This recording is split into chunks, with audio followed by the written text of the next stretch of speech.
Hello and welcome to Farm Connections. I'm your host, Dan Hoffman. On today's episode, we head to Farmamerica to talk to Executive Director Jessica Rollins about Farmamerica's mission and future plans. Shar Roos talks about her RV-centric volunteer program, A Year to Volunteer, and how they are helping to restore rural America, and the University of Minnesota provides us our best practices, all here today on Farm Connections.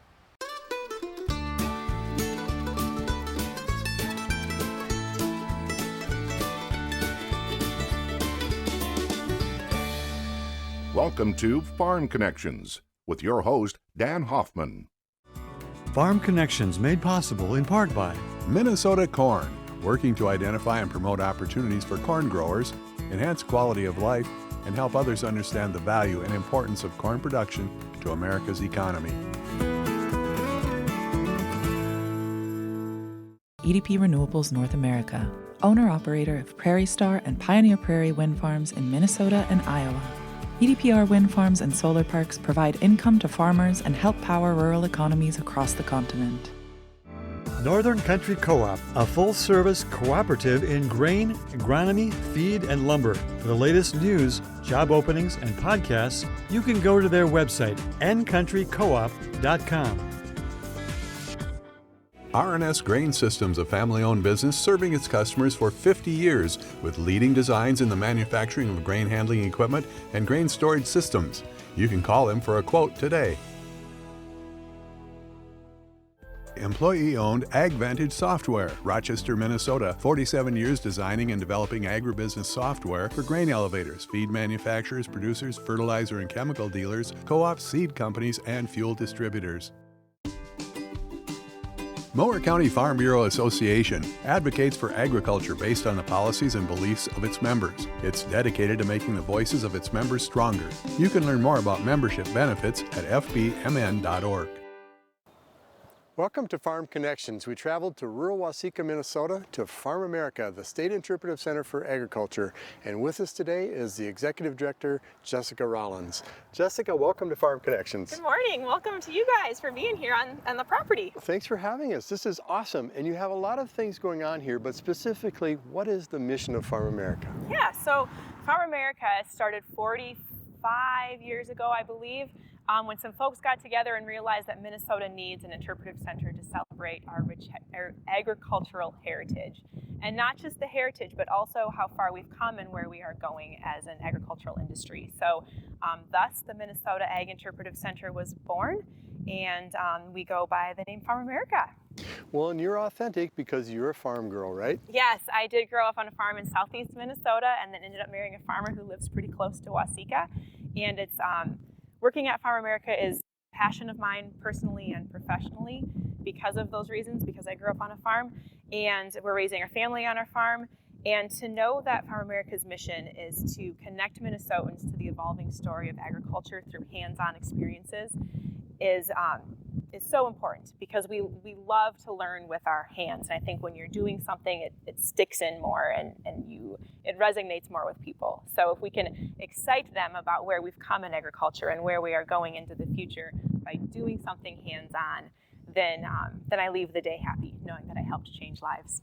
It's a work of love, but it's also very difficult work, and you've done great things here, particularly lots of new displays. Can you share a little bit about that? Yeah, so as a nonprofit organization trying to tell this huge story from over 200 years of agriculturist history, we've done a great job talking about the history of agriculture through some exhibits that we have that you can walk from the 1850s to the 1930s. And then we recently, in October, completed the Ag Around You Discovery Center. So that's a whole new exhibit space inside our visitor center, and that's going to allow folks to come in and experience that agriculture really is all around them every day in their homes. Sometimes we take that for granted, and they'll walk into these new exhibit spaces and they can push buttons at the kitchen table and hear farmers sitting at the table with them telling a story about why they do what they do and the products that they're raising. They can open the fridge and watch a video of milk getting from the dairy farm to the refrigerator and start to feel that personal connection to agriculture, even if they didn't come from a farm. I love it. So there's indoor things when the weather's not so great. Yes. And outdoor great, right? Yes, it is wonderful year-round now. And you certainly appeal to many age groups. Tell us a little bit about your audience. Yeah, so a lot of the field trips that we offer in the spring and the fall are for 3rd through 5th graders, and that's our agriculture evolution field trip opportunity. And usually through grant funding, we're able to offer that at a free or reduced price for the students to come. And they get to walk around from the different farmsteads that we have from the 1800s to the country school to the 1930s farm site, and then they end the tour either at the blacksmith shop or the prairie or the Ag Around You Discovery Center. And we have interpreters at all of those sites to help them feel connected to the story in that time period. That's a really fun field trip for the elementary age. We're offering a field trip for the junior high students to take it one step further to help them understand the supply chain and all the job opportunities in agriculture, because it is not just a farmer in a field. There are so many people behind that, and the Ag Around You, or excuse me, the Ag Career Exploration Program allows junior high students to come in, do 6 different hands-on activities around specific careers in agriculture, to have that aha moment that no matter what their interest is right now or as they look into the future, there's probably a spot for them in the ag job market, because every career can somehow connect back to agriculture.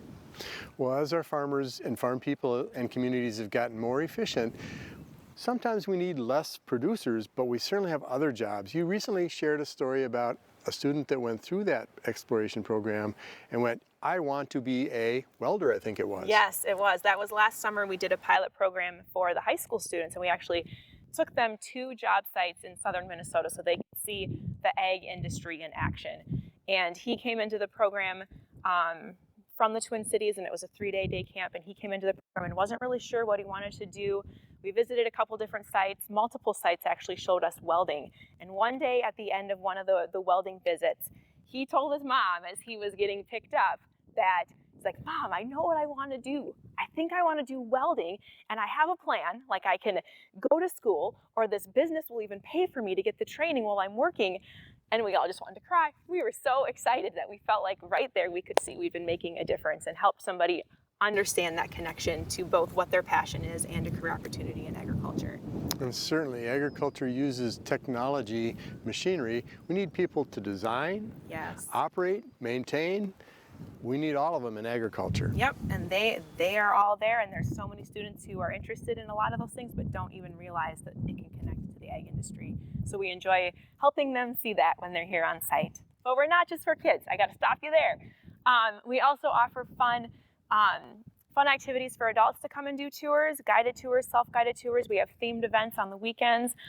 Acres of Pizza is a really fun event where we have a wood fire pizza grill on site, and folks can discover the origins of their favorite pizza ingredients.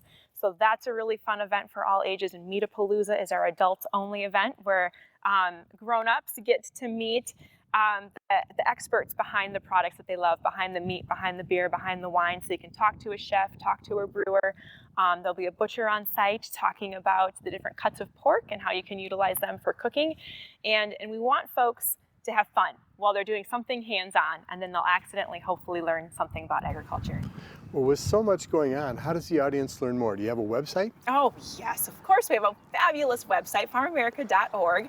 But if you really want to know exactly what's happening day to day, you'll find us on social media, on Facebook or Instagram. We do post quite a bit on there of what's happening around the site or what's coming up to be looking forward to. Jessica, you do a great job, and thanks for sharing the website. I hope our audience looks at that every day or whenever they need to know what to do, right? Yes, because we have online booking for tours or events. And we're such a family-friendly space, and the outdoor opportunity is just incredible. You can only sit inside so long, especially in the summer, and then you need to just stretch your arms and get out, and this is the place to do it. And you'll have some fun, and you'll maybe learn something along the way. We've got a ton of RVs and some wonderful volunteers here. How did this all happen, and how do they coordinate and lead through the process of helping? Yeah, so our sites needed love, and we didn't have the resources, financial or labor-wise, to take care of some of our sites that have been aging, as we all do with time.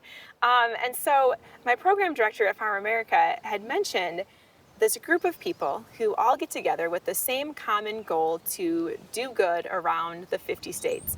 And they want to volunteer at nonprofit organizations, they want to volunteer at state parks, they want to help give back to their communities. And she said, this group my parents were part of it for a mission. It's called A Year to Volunteer. Maybe they could help us at Farmamerica. We have so many projects, so many places that could use some love. The blacksmith shop is rotting on the outside. The church needs paint. The house needs paint. The school needs paint. This building is the poles are rotting. How do we make sure the building can stand to showcase our collection that we have of antiques? And we reached out to this group, A Year to Volunteer, and their coordinator Shar and her husband Phil, and we said, would you consider us as a stop in Minnesota? Because they hadn't stopped yet in Minnesota and they're trying to hit all 50 states. So we pitched our organization, we pitched all the projects we have to them, and they said, yeah, let's do it. Let's bring some people to Farmamerica for 2 weeks in the summer. So the conversation I bet started almost a year and a half ago with Shar. And we started the list of here are all the things you can do. I bet you can't get to all of them. Now the first list we gave was not big enough. She said, that's not enough. We need more. We're gonna come with 20 some people, 15 RVs. We need lots to do. We have highly skilled people. What can we do for you? So then we thought bigger. We thought, okay, maybe you don't need to just paint. Maybe you really can help us with this pole shed. Maybe you can build this fence that we need. And maybe you can reside the blacksmith shop so that we don't have to try to paint over rotten wood. We can just put siding on it to make it look good and keep it historic. And she said, yes, we can. And we were just in shock. And we're so blessed to have this group of 28 people from across 12 states coming together to Farmamerica. They are choosing to be here and give their time for free to our organization. It's humbling and it's exciting. Fabulous. And not only all the things you said, but with the scarce resources here, you're leveraging and using good people to do good things. Right. I know you're in charge of fundraising here too. How do people say, I want to be part of that and send in some kind of funding? Yeah, so we're always looking for either additional volunteers or additional financial support to help us further our mission and help youth and adults connect to the story of agriculture. So we do have a donate button on our website. We have a donate button on social media. Some folks aren't comfortable donating that way. We also would take additional donations in person or in the mail as well. We are not actually taking many donations of collection items at this time, but we appreciate the funding to help us display and inform and create signage for the antique collection that we do have. No matter how small or large, the donations are welcome. That is true. And speaking of large, this site started with a man donating some farmland to get it started. That is right. Roy and Marcy Luckin. In 1970, probably six, the conversations probably started. Roy was a farmer and a seed salesman, and he was passionate about sharing the story of agriculture. And when he heard the opportunity for an agricultural interpretive center to be in Minnesota, he raised his hand and said, you need to choose this location. In fact, I'll even give you some of my land to start it. And with his support, some support from the state of Minnesota and the neighboring communities, here we are. And not only are we here with the land he donated, but when he and his wife passed, they donated the rest of their land. So that is how we have 360 acres, thanks to his vision and mission and foresight of how we should connect people to the story of agriculture. A fabulous story, an interesting journey. Thank you so much for the work you do. Yeah, thank you. Jessica Rollins, Farmamerica, Waseca, Minnesota. Stay tuned for more information on Farm Connections. Farm Connections Best Practices brought to you by Absolute Energy.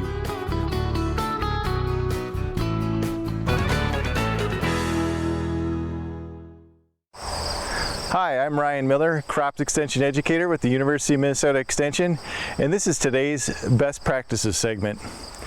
Well, we're getting late in the year here. We're out scouting some soybeans. They're in the reproductive stage. So we thought we'd take a little bit of time today to talk about best practices around defoliating insects. And there's one particular insect out here today that's causing some damage to the soybean plants, and that's the Japanese beetle. They're small, probably about the size of a dime, dark color, and then they kind of have a metallic green-orange appearance. Very easy to identify when you're out in the field. But these pests do cause some foliar damage. They feed on the leaves. In this field, they tend to be pretty distributed throughout the field, but then they kind of aggregate on individual plants in feed. So they're not completely uniformly distributed, but they are out here. And so soybean defoliators, there's kind of There's kind of 3 different thresholds for defoliating insects.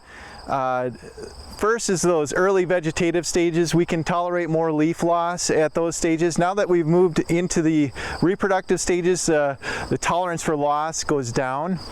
Early in the season, we can get 30% defoliation before we need to institute a control measure to control that insect and stop it from feeding. When we get to these later reproductive stages, we can tolerate only 20% defoliation. And so it's human nature to kind of overestimate foliar damage of the soybeans. And so what we're going to do is take a look at a plant. Our general recommendation would be on a field to look at 10 plants. If you're on a very large farm, you're going to need to look at more than 10 plants, but typically you can look at 10 plants and get away with that.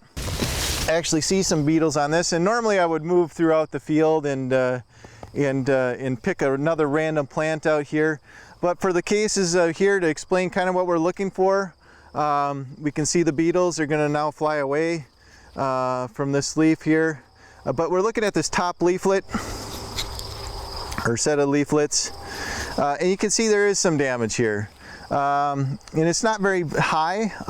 There may be 5 to 10% leaf loss on this particular leaf. When you look at all 3 leaflets, it's probably closer to 5%. But again, if we go down into the mid canopy, select off another leaf, we can see there's 0%. And if we go down the lower canopy again, we're not going to see any damage. So if we were going to sample all the plants in this field and kind of come up with an estimate of defoliation, I'm sure we'd be at or just below 5% defoliation in this particular field. So again, it would not warrant a control measure. Other things to think about when we're trying to decide, if we do cross that defoliation threshold and decide to make a treatment, the thing to consider is pre-harvest interval. To choose a product that's not going to put us out of our desired harvest window because we have to wait longer than we'd like to do the harvest. So we've got to pay attention to that when we get later in the season here. So one last thing to think about when we're talking about some of the insects that cause defoliation damage, and there are a handful of insects we have in Minnesota that can feed on the pods and cause some damage there. And so we've got to be considerate of that to look for damage to the pods. We don't have any of those pests out here, but things like bean leaf beetle, stink bugs, as well as grasshoppers can actually cause some damage to the pods. Bean leaf beetle can spread a virus. So those are some things to consider too when we're out evaluating late season insects or in the reproductive stage to kind of limit damage to the pods. And generally the kind of rule of thumb there is to have to institute some kind of control when you have 10% damage to pods. So pay attention. I know in some places in Minnesota this year it's been drier. They might be seeing some damage to pods from things like grasshoppers. Again, in this field, if we looked around, our pods are intact. It's been just primarily that defoliation on the upper canopy here in these soybeans. I'm Ryan Miller, Crops Extension Educator with the University of Minnesota Extension, and this has been today's Best Practices segment. Welcome to Farm Connections. We're in Waseca, Minnesota at the State Interpretive Center for Agriculture, Farmamerica. And with us is the co-founder of a great volunteer group, Shar Roos. Hi, thanks for having me, Dan. Shars, what is this volunteer group and what are you doing here at Farmamerica? Great question. So back in 2018, my husband was retiring from the Navy after 36 years. And he used to run an embroidery business doing logos and stuff like what's on your shirt. And he always had YouTube playing in the background. Well, one day he stumbled on a couple who was sailing around the world and he thought, wow, wouldn't this be a great idea? So I came home from work and he throws this at me and I said, no way am I going around the world in a boat. Not a water person. I generally, go to Hawaii and I look at the ocean, but I don't ever go in it. And I said, but I might do an RV though. And that kind of is what started the idea. Now, I did a lot of volunteer work back in Arizona in our hometown of Scottsdale. And I said, I have to have some purpose. I need a reason to get up in the morning. So how about we take a year to volunteer? And that's pretty much how the idea started. From there, we planned our first project, which was in February of 2020 at Florida Caverns State Park in Marianna, Florida. And we had this guy come by and gave us a solar quote. He brought a friend who had a big Facebook following. he said, you know, I bet you a lot of people would like to join you. So we posted it on his Facebook page and on our own. And the next thing you know, we had 39 people join us at Florida Caverns. And we realized we're really on to something here. People want to join, people want to volunteer and give back, but they want it to be easy. So by planning these projects, people just show up, swing a hammer, and do a whole lot of good along the way. So you went from thinking about being on a boat. Well, I didn't think about it, he did. You went from resisting being on a boat, sailing around the world, to pivoting to RV from a group of just you and your husband, a small group of two, to something much bigger than that. And now, where are you at now? So far we've done 22 states and 35 projects. We've done over 47,000 volunteer hours all throughout the country. And yeah, our mission is to go to all 50 states and volunteer in each one. Well, certainly you've made an impact at Farmamerica. There's a lot of aging buildings. You've done a lot of work. But I'm particularly interested in the leadership part. I watched you as you talked to the group. You're like a cheerleader, you're like a president, you're like a chairman, chairwoman. Kind of done all of those things in my past career, so. The team really came together. You did a nice job, and the impact is amazing. How many hours of work will be accomplished here at Farmamerica alone? Right here at Farmamerica, we should have around 1,500 hours. So put that in perspective. The average work week and the average year for most people is not farmers, they're more usually, but it's about 2,000 hours. So 3/4 of a year's time. So that is fabulous. Yeah, we're really excited to be here. Jenny Delnay, who's the director here, program director, her parents were actually at a project with us in Louisiana, and it was Sam Houston Jones State Park, and they'd been badly damaged by Hurricane Laura. And so we had heard about them, and so we reached out, and then her parents came, and her parents said, hey, our daughter runs this program in Minnesota. Have you guys done Minnesota yet? And at the time we had not. And we said, well, yeah, we'd love to talk to them. So they watched some of our YouTube videos, and they invited us out, and they told us all of the work that needed to be done here, and it was significant. And so they showed us pictures, and we said, we can do that. We can do that. We can do that. And by the time we leave here, I believe we're going to have 8 buildings that have been repaired, structurally repaired, painted, prepped, and a couple of fences that have been built as well. So we're really proud of the work that we've been able to help out with at Farmamerica. It is impressive. It really is. I've watched the group work. We also had a chance for the board to meet and break bread, have a dinner with the crew. They're all genuine, wonderful people from all over the United States. Yeah. And you mentioned Jenny as program director, and she worked with Jessica Rollins, executive director. You see the teamwork here, and they're impressed with your teamwork. What's the real thing that drives these people to give up basically their vacation time and give back? Yeah, really, really great question. I think just when you've had a career and you were good at that career, just to end it and go to nothing is sad. And you know, a lot of times people quit, and they retire and quit their jobs, and then they die a year or two later, and nobody wants that. So I think it's just that purposeful feeling. A lot of times it's the work that people enjoy. It's the planning and the arranging and the researching and the finding the places that is kind of the humdrum stuff that a lot of people don't want to do. So by us taking on that role and allowing people to just show up and do the work that they're good at or that they enjoy, it just fills people with a sense of purpose. And honestly, if we all gave back and did a little bit of good along the way, wouldn't the world be a much better place? Absolutely. And we need a better place. Absolutely. So the efficiencies an organization you give allow them to plug in where they can, give back what they can, and then move on to the next thing and maybe come back again. Yeah, absolutely. So we have a program that's called YTV2, and that's oftentimes where we will go back to the same place that we've already been, because it's hard to do everything a place like Farmamerica needs in 2 weeks. So sometimes we'll come back, but we have a mix of what we call newbies and tubies. Those are people who have been with us never before, or they're on their second time. And then we have repeaters, and we have a healthy mix. We have about 6 repeaters at every project and about 9 newbies at every project, and that's RVs, so that's not people. Normally a project has about 30 people, and it's amazing that the synergistic effects that happen when you put all these people who have skills. And some people can't build a building, they don't have construction skills, they don't know how to pour concrete or any of that. So we'll find things like cleaning, painting, landscaping. We always say we hire attitude. If you want to help, we're going to find some way to put you to work. You've got a nice mix of skills, but also demographics in age. You go from about 18 to... Well, at this project, our youngest is 18, but honestly, Dan, our youngest volunteer ever has been 3 years old.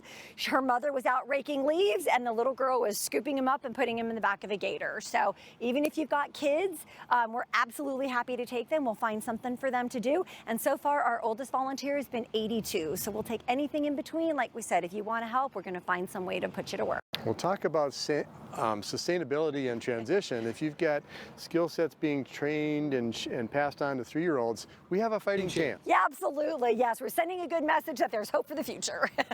Togetherness and family. Absolutely. Yes, indeed. If we were to look forward, Shar, you and your co-founder husband, what would be your vision for the future of this organization? Oh, wow. Gosh. So many directions we could go. Of course, at the end of this year, we will have finished 25 states, so we'll be halfway through. So really our vision is that we will be able to finish the other 25 states, and we would like it for places like Farmamerica and state parks and other nonprofits to start calling us. We're still in the let's find the work and who needs what. If people were calling us and people were banging down our door saying, can you come here? Can you come there? That would be ideal for us. That would make our work a little bit easier, and we could just focus on who needs the most help at what time, and maybe have 2 or 3 projects going on all at one time. What a gift you're giving to the RVers and also the people that you help. Thanks, Dan. Stay tuned for more on Farm Connections. That's going to do it for today. I'm Dan Hoffman. Thanks for joining us on Farm Connections.